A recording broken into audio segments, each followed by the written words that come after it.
ډیر ډیر مې یادېږي د جانان کلی، هغه د بلال د خدا ځان کلی. ډیر ډیر مې یادېږي د جانان کلی.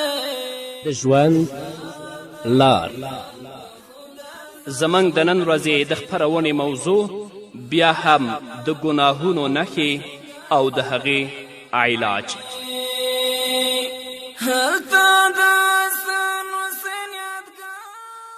بسم الله الرحمن الرحيم. الحمد لله رب العالمين حمد الشاكرين، الصلاة والسلام على سيد الأنبياء والمرسلين سيدنا ونبينا وشفيعنا ومولانا محمد وعلى آله وأصحابه الطيبين الطاهرين. قدرمنو اوریدونکو د ژوند د لارې د خپرونې مینوالو، السلام علیکم ورحمة الله وبرکاته. ستاسو روغتیا او خوشحالي د پاک رب نه غواړم، په دې هیله چې د صحت او عافیت جامې پر تن ولرئ او خوشحالي مو په برخه وي. دا دی زه محمد یاسین فهیم د ژوند د لارې د خپرونې په وړاندې کولو کې ستاسو په خدمت کې یم. زموږ د نن ورځې د خپرونې موضوع بیا هم د ګناهونو نښې او د هغوی علاج. طبرانی په کبیر کې او امام منذری په ترغیب او ترهیب کې د حضرت عبدالله ابن عباس رضی الله تعالی عنهما په روایت سره یو حدیث نقل کړی. حضرت عبدالله ابن عباس رضی الله تعالی عنهما فرمایی چې محمد رسول الله صلی الله علیه وسلم وفرمایل، کم قوم چې په ناپ او په طول کې کمی وکړي، الله رب العزت په هغه قوم باندې باران بندوي. نن ورځ په ځینې سوداګرو کې دا فاسد مرض شتون لري چې په بوجۍ او په خلطه باندې به وزن 50 کیلو لیکلی وي، د 50 کیلو پیسو به اخلي، خو چې کله هغه ته وتلي د هغه وزن به 49 او 48 کیلو وي. همدارنګه په خلطه او په بوجۍ باندې به وزن 25 کیلو لیکلی وي، خو کله چې هغه ته تلې هغه به یا 23 کیلو وي یا به 40 کیلو وي. دوی خو خپله تباه دي. په دې دوکه باندې چې کمې پیسې لاسته راوړي هغه د دوی لپاره حرامې دي، خو د دوی د هغې فاسد عمل له وجې نه د هغه فاسد اثرات په نورو مسلمانانو باندې هم پرېوځي چې الله رب العزت په هغو باندې باران نه کوي. همدارنګه نبی کریم صلی الله علیه وسلم فرمایي، په کم قوم کې چې زنا عامه شي هلته قتلونه هم ډیریږي، او چیرته چې سود عام شي نو هلته د لیونتوب ناروغي ډیریږي. دا د محمد رسول الله صلی الله علیه وسلم وینا ده او رښتیا ده. دا تجربې ثابته کړې موږ او تاسې په خپل ټولنه کې وینو. الله رب العزت دې زموږ په حال باندې رحم وکړي، الله دې موږ د ګناه نه وساتي. او د حدیث په ادامه کې رسول الله صلی الله علیه وسلم فرمایی، په کم قوم کې چې قتل و قتال عام شي نو الله رب العزت په دوی باندې دښمن مسلط کړي، او په کم قوم کې چې د لوط علیه السلام د قوم عمل عام شي هلته د ځمکې راښکل یعنی په ځمکه کې ننوتل عام کیږي، او کم قوم چې امر بالمعروف او نهی عن المنکر پرېږدي نو د هغو اعمال او دعاګانې نه قبلیږي. دا هر څه په دې ټولنه کې شته، خو دا د هر مسلمان په ځانګړې توګه د علماو کرامو مسئولیت دی چې دوی د الله رب العزت کلام او د محمد رسول الله صلی الله علیه وسلم پیغام مسلمانانو ته واوروي، تر څو هغوی د دې فاسدو عملونو نه مخ واړوي، د الله رب العزت د دین او د الله رب العزت د حکمونو پابند شي. ځکه کم قوم چې امر بالمعروف او نهی عن المنکر پرېږدي، یعنی خلکو ته په نیکیو امر ونه کړي او له بدیو نه یې منې نه کړي، نبی کریم صلی الله علیه وسلم فرمایي چې د هغوی دعاګانې او د هغوی اعمال نه قبلیږي. همدارنګه علامه ابن قیم لیکي کم کس چې د خلکو د ویرې له امله امر بالمعروف او نهی عن المنکر پرېږدي نو هغه له اطاعت څخه بې برخې کیږي، بیا که هغه خپلو زامنو او غلامانو ته هم د نیکي بلنه ورکوي نو هغوی خبره سپکه ګڼي. محمد رسول الله صلی الله علیه وسلم موږ ته د امر بالمعروف او نهی عن المنکر مراتب راښودلي دي چې کله یو منکر او بد کار وینو که زموږ وس او توان وي باید په خپل فیزیکي قوت او په لاس باندې د هغه مانع شو. که د دې وس او توان نه لرو نو په ژبه باندې باید هغه ته ووایو چې ستا دغه کار د اسلام د دین خلاف دی پرېږده. که د دې توان هم نه لرو نو باید چې هغه مفسد او ګنهګار سره په خپل زړه کې کینه وساتو، هغه په خپل زړه کې بد وګڼو او دې ته ضعیف ایمان رسول الله ویلی. او که دا چې موږ د خلکو نه وویریږو بدعات، شرک، خرافات په ټولنه کې وینو د دې لپاره د هغه مانیکي ګناه چې ما کله په یو نامه او په بل نامه یادوي الله ته به څه ځواب وایي، بیا به ستا خبره ستا زامن او بچیان هم نه مني. محمد رسول الله صلی الله علیه وسلم چې کله د توحید غږ په مکې مکرمه کې پورته کوي نو د هغه وخت مشرکین محمد رسول الله صلی الله علیه وسلم ته نسبت د لیونی کوي چې دا لیونی دی، العیاذ بالله. نسبت د شاعر کوي رسول الله صلی الله علیه وسلم ته چې دا شاعر دی. نسبت د ساحر او د جادوګر کوي رسول الله ته. او کوم قرآن به چې رسول الله هغه قوم ته بیانوه ده ته به یې سحر ویلي، خو رسول الله صلی الله علیه وسلم کله هم د دعوت کار پرې نه ښوده او دا یې ویل والله لو اوزعوا الشمس في يميني والقمر في يساري على أن أترك هذا الأمر ما تركت. که سپوږمۍ راوړي زما په ښي لاس کې کیږدي، که لمر راوړي زما په ښي لاس کې کیږدي او سپوږمۍ راوړي زما په چپ لاس کې کیږدي، د دې لپاره چې زه د بلنې او د دعوات کار پرېږدم کله هم نه، یا به په دې لاره کې هدف ته رسیږم یا به وژل کیږم. دا د محمد رسول الله شعار دی. او ته د شرک، د بدعات او د خرافاتو مقابله د دې لپاره نه کوي چې ما ته څوک سلفي او وابي ونه وایي. الله ته به څه جواب وایي؟ همدارنګه امام احمد رحمه الله په خپل مسند کې د حضرت ابابکر صدیق رضی الله تعالی عنه پر روایت سره یو حدیث را نقل کړی. ابوبکر فرمایي چې محمد رسول الله وفرمایل کله چې خلک د ظالم لاس ونه نیسي، او په بل روایت کې داسې راغلی خلک چې کله له بدیو څخه منع ونه کړي نو نږدې دی چې الله رب العزت به په دوی باندې خپل عمومي عذاب نازل کړي. دغه څه نن شته په ټولنه کې. دا نه ده چې ټول په بدیو اخته دي، دا نه ده چې ټول په فساد اخته دي، خو ځینې ظالمان چې ظلم کوي موږ د هغوی د ظلم مخنیوی نه کوو. ځینې مفسدین چې ګناه کوي موږ هغوی د ګناه نه منع کوو، نو د الله رب العزت عذاب عام دی، ټول یې راګیر کړي.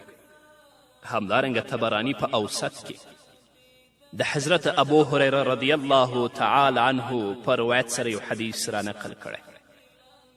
حضرت ابو هریره رضی الله تعالی عنه فرمایي چې محمد رسول الله صلی الله علیه وسلم وفرمایل کله چې بدي په پټه وکړی شي نو زیان یوازې کوونکي ته رسیږي، خو کله چې په ښکاره وشي او د مخې نیولو هڅه یې ونه شي نو زیان عام وي. که یو څوک ګناه په پټه باندې کوي د هغې ګناه زیان او تاوان یوازې کوونکي ته رسیږي، یوازې هغه ګناهګار ته رسیږي. خو چې کله ګناه په یو ټولنه کې په ښکاره توګه باندې ترسره کیږي او د هغې مخنیوی هم نه کیږي نو په دې صورت کې زیان عام وي، د هغه تاوان به د ټولنې ټولو وګړو ته رسیږي.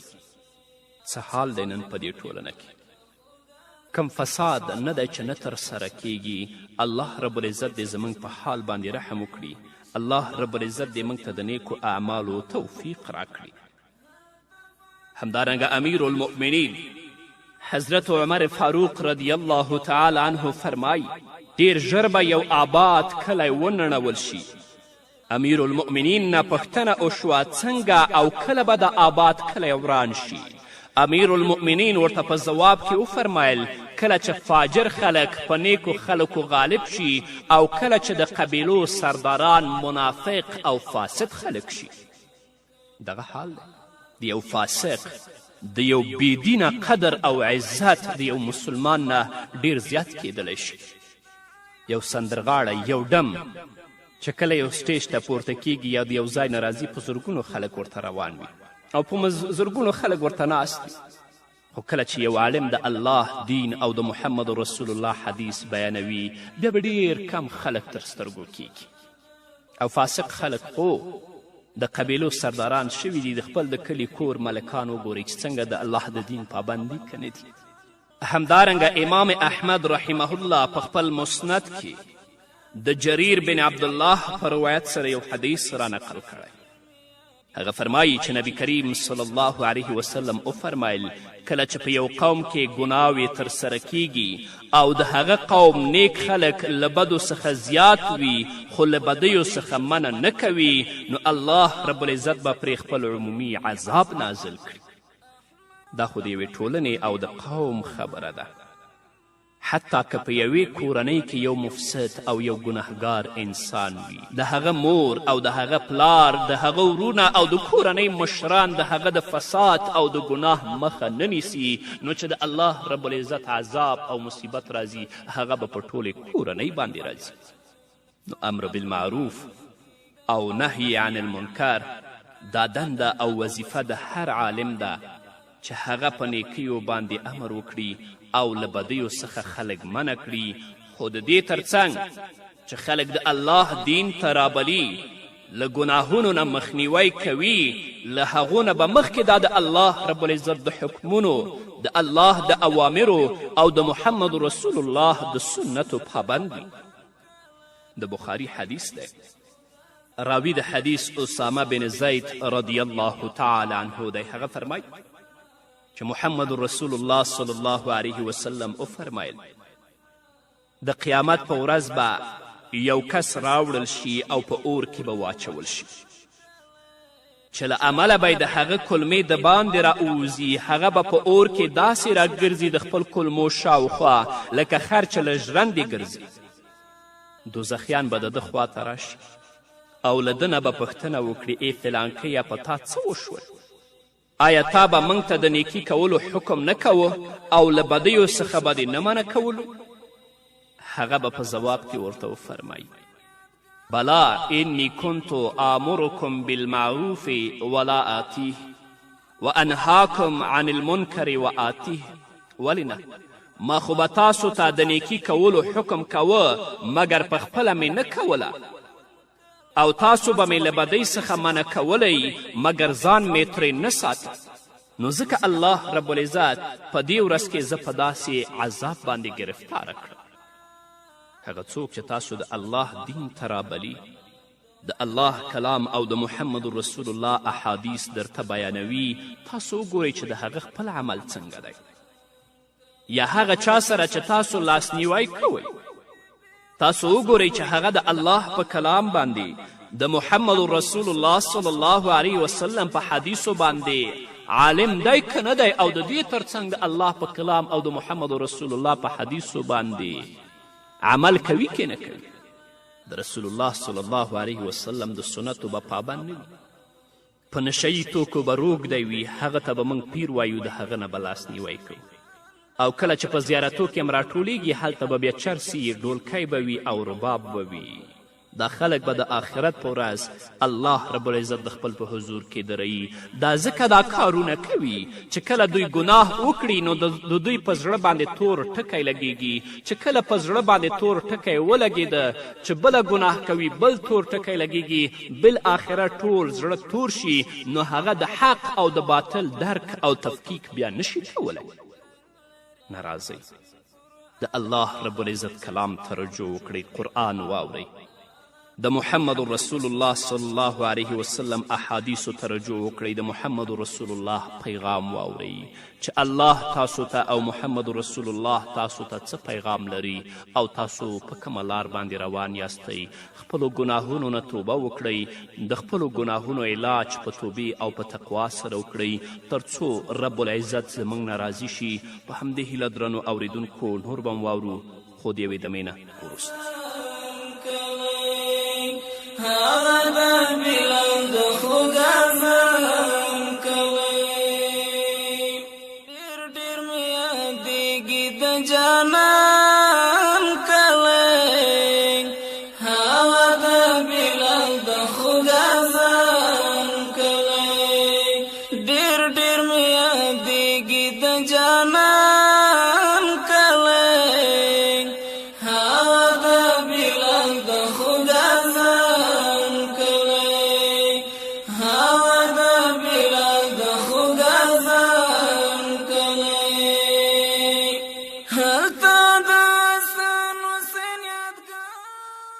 درنو اوریدونکو بیا هم زموږ سلامونه ومنئ. د ګناهونو له امله چې د انسان په زړه او بدن باندې کوم بد اثرات پرېوځي هغه خو یوازې الله رب العزت ته معلومې دي. خو دلته زه د ګناهونو له امله په زړه او بدن باندې چې کوم بد اثرات پرېوځي یو څو محدود بد اثرات او زیانونه به زه تاسو ته بیان کړم. لومړی بد اثر د ګناه هغه له علم څخه بې برخې کیدل دي. علم یوه رڼا ده او الله رب العزت ورته د خلکو په زړونو کې ځای ورکوي، خو ګناه دغه بله رڼا مړه کوي، له منځه وړي، لکه باد چې ډیوه مړه کوي او د ډیوې رڼا له منځه وړي.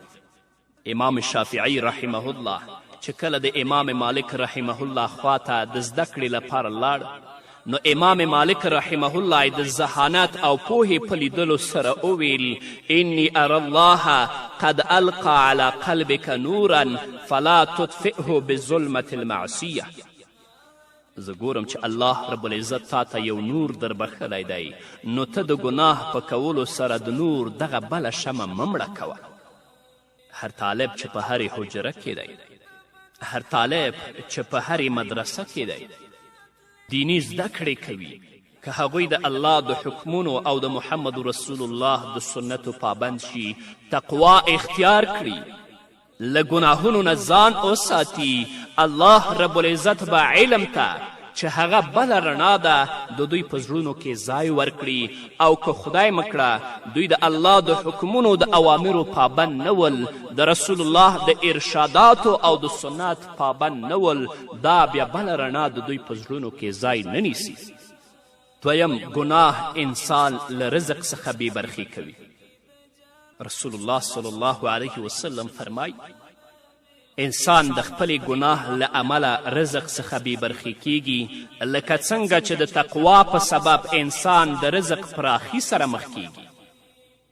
همدغه راز د ګناه په کولو سره انسان د رزق تنګي سره مخ کیږي، او کم کار چې تر ټولو زیات د رزق در ترلاسه کولو او کم کار چې تر ټولو زیات د رزق د ترلاسه کولو سبب دی هغه ګناه پرېښودل دي. په لومړنیو خپرونو کې تاسو واورېدل چې الله رب العزت به فرمایل ومن یتق الله یجعل له مخرجا ویرزقه من حیث لا یحتسب. څوک چې د الله رب العزت نه وویریږي، د الله د حکمونو پابند شي، د الله د اوامرو پابند شي، الله رب العزت به د داسو لارو نه هغه ته رزق ورکړي چې دا به ګمان هم نه کوي.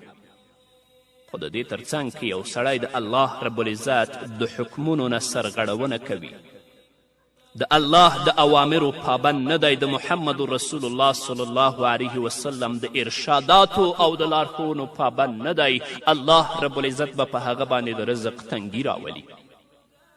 ومن اعرض عن ذکری فان له معیشة ضنکا. الله رب العزت په خپل کلام کې فرمای همدارنګه څوک چې ګناه کوي، ګناهونو ته شا نه کوي، الله رب العزت به د هغه په زړه کې وحشت او ویره پیدا کړي. د ګناه له امله د انسان په زړه کې یو وحشت پیدا کیږي. بیا که انسان ته د دنیا هر ډول نعمتونه او خوندونه په مخ کې کیښودل شي نو وحشت یې له منځه نه ځي. دغه وحشت هغه خلک محسوسولی شي د چا چې زړه ژوندی وي، ځکه مړی د زخم په درد نه پوهیږي او د ګناه که چیرته د کوم بل عذاب ویره نه وی او یوازې همدغه د وحشت ویره وی، نو بیا به هم عاقل انسان له خپل زړه څخه د وحشت لرې کولو لپاره ګناه پریښی وی.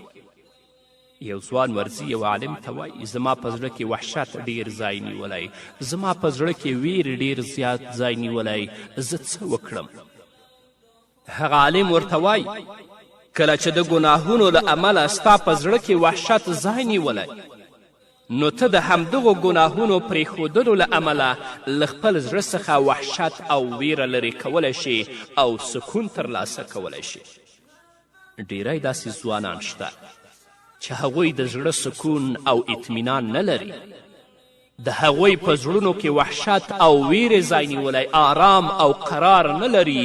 د دې لوی لامل هغه ګناه ده چې دوی ترسره کوي. که دوی ګناه پرېږدي، د الله د حکمونو پابند شي، توبه وباسي، الله رب العزت به دا وحشت او ویره او ناقراري د دوی د زړونو نه لرې کړي. الله رب العزت به سکون او اطمینان او قرار ته د دوی په زړونو کې ځای ورکړي. څلورم زیان د ګناه او ضرر د ګناه دا دی چې د ګناه له امله له خلکو څخه ستا په زړه کې وحشت او ویره پیدا کیږي. د ګناه له امله د ګناهګار او نورو خلکو ترمنځ وحشت پیدا کیږي. په ځانګړې توګه له نیکانو خلکو څخه د ده په زړه کې وحشت ډیر وي. د ده وحشت چې څومره ډیریږي هغومره دا د نیکو خلکو څخه لرې کیږي او لرې اوسیږي. د نیکو خلکو څخه دغه ګناهګار ته هیڅ ګټه نه رسي. پایله دا شي چې دا انسان ورځ تر بلې شیطان ته نږدې کیږي. کله چې د دې انسان وحشت د پای درجې ته ورسیږي نو انسان له خپلې میرمنې او بچیو څخه هم ویره پیدا کوي، تر دې چې یوه ورځ له ځان څخه هم ویره وشي. کم خلک چې نیکانو خلکو نه ویریږي، له هغو څخه وحشت لري، هغوی دې پوه شي چې دوی ګناهګار دي. راځئ د الله د حکمونو پابند شئ، ګناه پرېږدئ تر څو ستاسو دوستي او مینه له نیکانو خلکو سره شي او د هغوی د نیکو اعمالو اثرات په تاسو باندې هم پریوځي، تر څو تاسو هم د هغوی په شان د الله رب العزت د دین پابند شئ. همدارنګه د ګناه بل لوی زیان او لوی نقصان دا دی چې په زړه کې د ګناهونو تیاره خورېږي. اطاعت او فرمانبرداري یو نور او معصیت یوه تیاره ده. د ګناهګار انسان په زړه هغه شان تیاره وي لکه څنګه چې په یوه سخته او طوفاني شپه کې تیاره وي. کله چې په زړه کې تیاره ډیره شي نو انسان په نااشنا ګناهونو باندې لاس پورې کړي او ګناهونه یې د پای تر کرښې ورسي، تر دې چې انسان ته معلومات هم نه وي چې دا کمه او څه ډول ګناه کوي. حضرت عبدالله ابن عباس رضی الله تعالی عنهما فرمایي د نیک انسان په څیره کې ځلا، په زړه کې نور، په رزق کې برکات، په بدن کې قوت او د مخلوق په زړه کې د ده لپاره محبت وي. خو د دې برعکس د ګناهګار انسان په مخ کې توروالی، په زړه کې تیاره، په بدن کې کمزوري، په رزق کې بې برکتي او د مخلوق په زړونو کې د ده لپاره کرکه او دښمني وي. دا ثابته خبره ده. څوک چې د الله د حکمونو پابند وي د هغه مخ نورانی وي، په رزق کې برکت وي، په بدن کې قوت وي او د مخلوق په زړه کې محبت وي. خو څوک چې فاسد دی، د الله رب العزت د حکمونو نه ژوند په سرغړونه کې تیروي، د هغه په مخ کې نورانیت نه بلکې توروالی وي، په بدن کې کمزوري وي، په رزق کې بې برکتي وي او د خلکو په زړونو کې هغه منفور وي، څوک ورسره مینه نه لري. الله رب العزت دې په موږ باندې رحم وکړي. الله دې موږ د خپل د دین پابند کړي. د ګناه نور زیانونه به اورو، خو هغه په بلې خپرونه کې. نو درنو اوریدونکو دا وه زموږ د نن ورځې خپرونه چې ستاسو درانه حضور ته وړاندې شوه. تر بلې خپرونې پورې چې زه بیا هم ستاسو درانه حضور ته راځم، تاسو ټول په لوی او بخونکي الله سپارم. پاتې ژوند مو نیکمرغه، ښاد، بریالي او کامیاب اوسئ. هغه د بلال د خدا ځان کلی هلته فاطمه بیبي خوشاله وه هلته فاطمه بیبي خوشاله وه ځکه دی نړۍ کې عالیشان کلی هغه د بلال د خدا ځان کلی څومره مې یادېږي د جانان کلی هغه د بلال د خدا ځان کلی هغه د بلال د خدا ځان کلی هلته به تحفې د آیاتو راتلې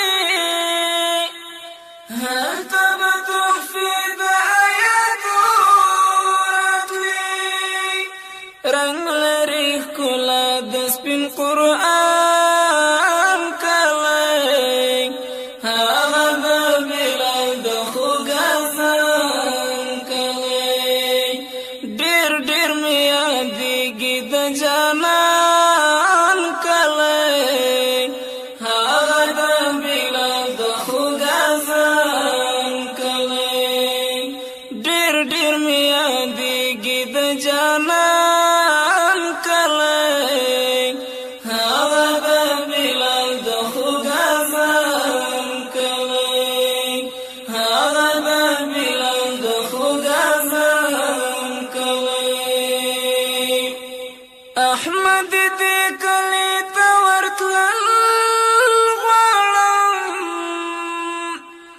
احمد دې کلی ته ورتلل غواړم دی د هاشمي شیخ خوبه